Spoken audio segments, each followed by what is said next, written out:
Hi, welcome to Get a Clue, Casual Gamer, where we get a clue, C-L-U-E, about a game. And today we're going to look at a very new game, a game that has just come out here in this year, 2023.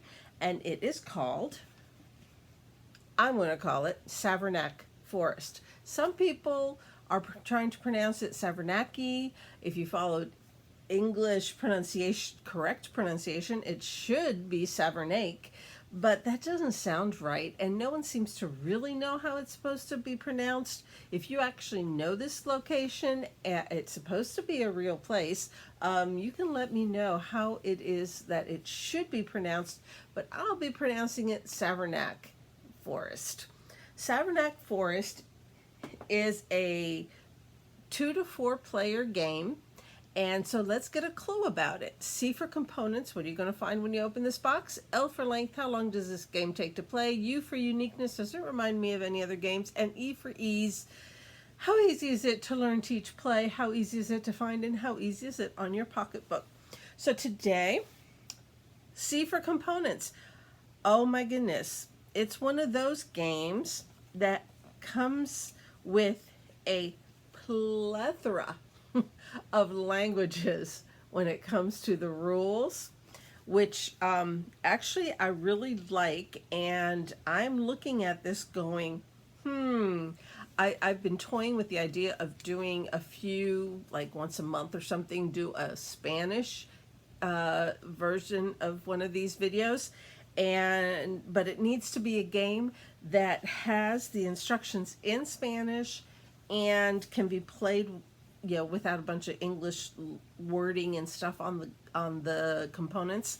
And this happens to be one, so I might actually have to use it as one of my my goals is to actually do a few Spanish intro videos. Anyway, so the rest of the components, besides those 5 different languages, is a bunch of little square cards. Some of them will have like animals and things that bring in points for them. And some will be paths with food. Here there's worms on those paths.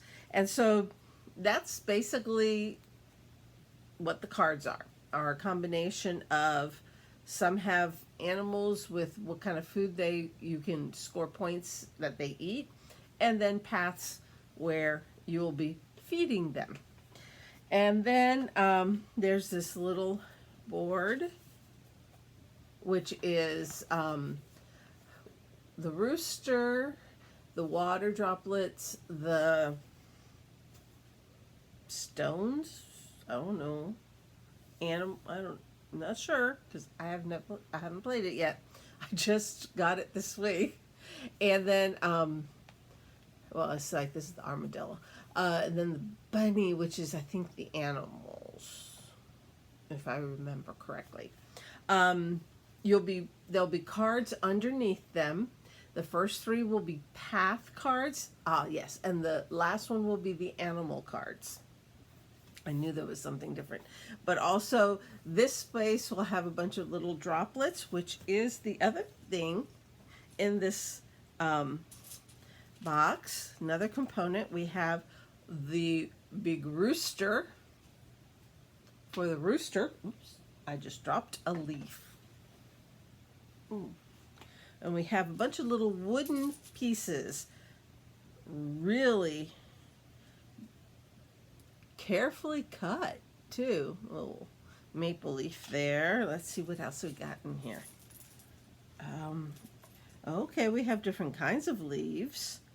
This looks kind of like maybe an elm or something. Then we do have these little stone, looks like a little mini Stonehenge.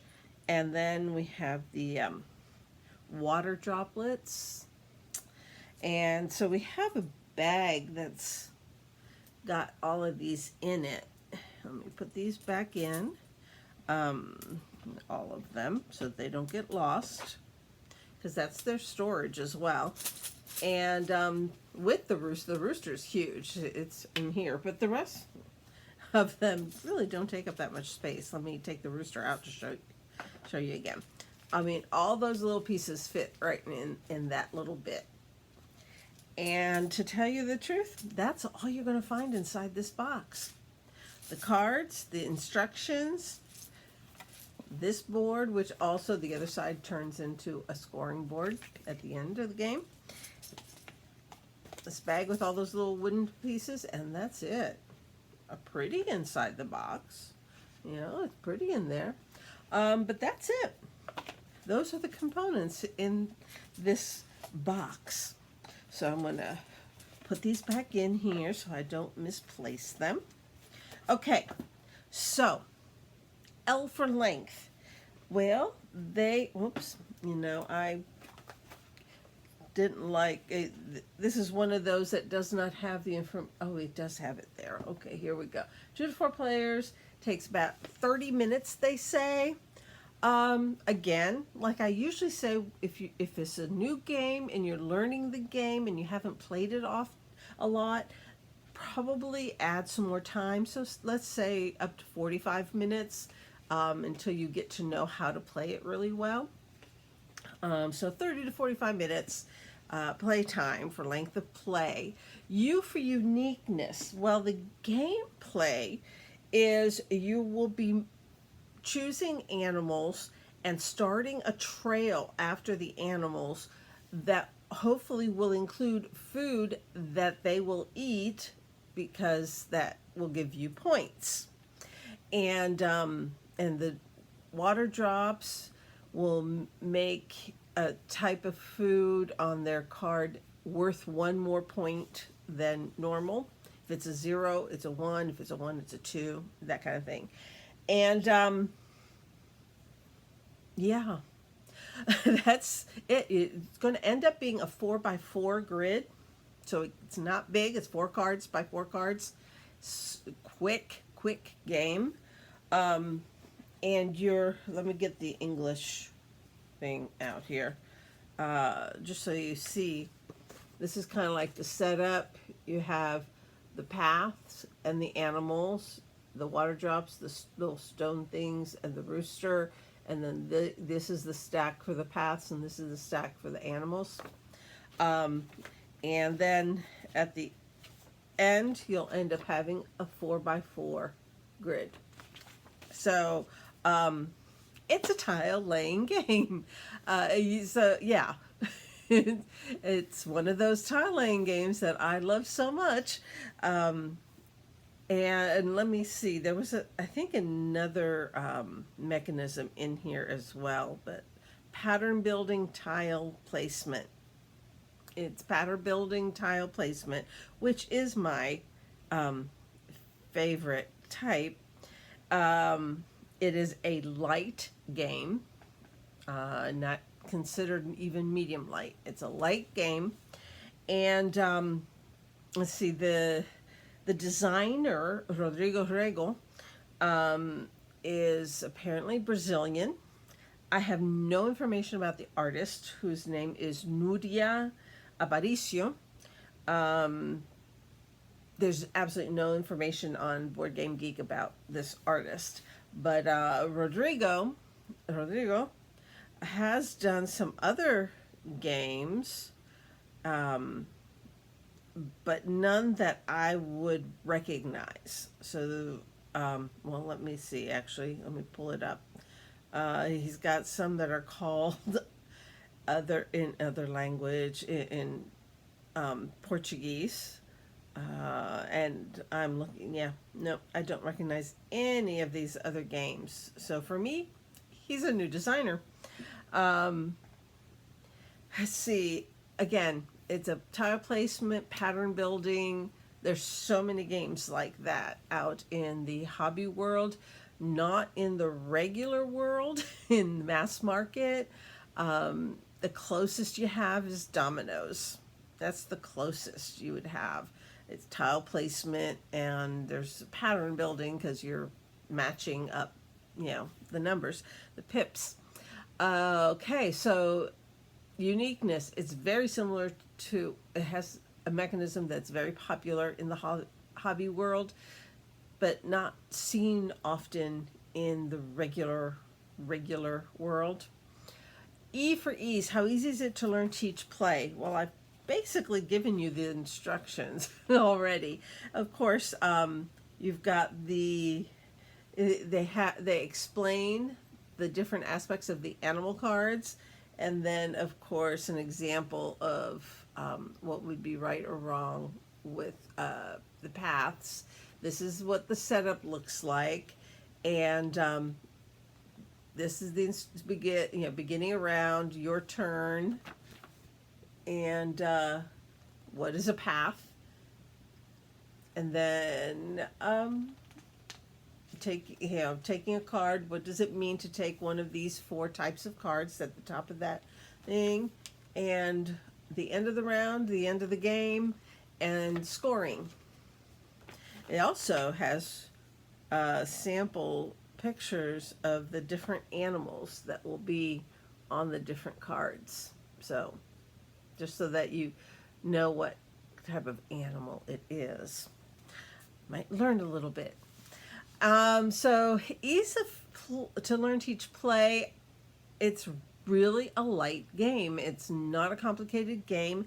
There can be strategy when it comes to, do I try and get this animal and put it at this path because there's food on this path that this animal will eat, but should I wait for a different animal who would actually be able to get more points off of this path? Should I add to this path for this animal? These kind of things. But that's it. It's a 4x4 grid. It's not a long game, and it's not going to be a very complicated game. So yeah, pretty easy. How easy is it to find? How easy is it on your pocketbook? Okay, so I looked up in my 3 usual locations, and it on Amazon, I will tell you the retail price is $20. Very workable price. $20, $19.99, and that's the price it is on Amazon, and that's probably the price you'll find at your friendly local game store unless they have special deals and stuff going on. I looked it up on Game Nerds and MiniatureMarket.com. Miniature Market has it. Game Nerds. Game Nerds, Nerdz. Spelling of them can be found in the description of this page. This channel. I put the MiniatureMarket.com, GameNerds.com, Amazon actually spelled out in the channel description, so you can look it up there if you don't know how to spell it. Game Nerds has it for $16, $15.97, and they have a pretty good stock right now. Pretty good stock. Miniature Market, on the other hand, does not have it at all. They don't even list it. I went there first after Amazon. I saw the Amazon and went, okay, $20. And I went to Miniature Market and they didn't even have it listed. And I was here like, oh no, don't tell me that, these websites don't have it. And so I went to Game Nerds and they did have it, and they had it for $16. So I was here like, phew, well, you can get it in either location. You can get it at your friendly local game store, any of those places. The most it costs is $20. And that's how easy is it to find, and how easy is it on your pocketbook. So we just got a clue about this game, Savernake Forest. Until next time, happy gaming, and God bless you and your family. Bye.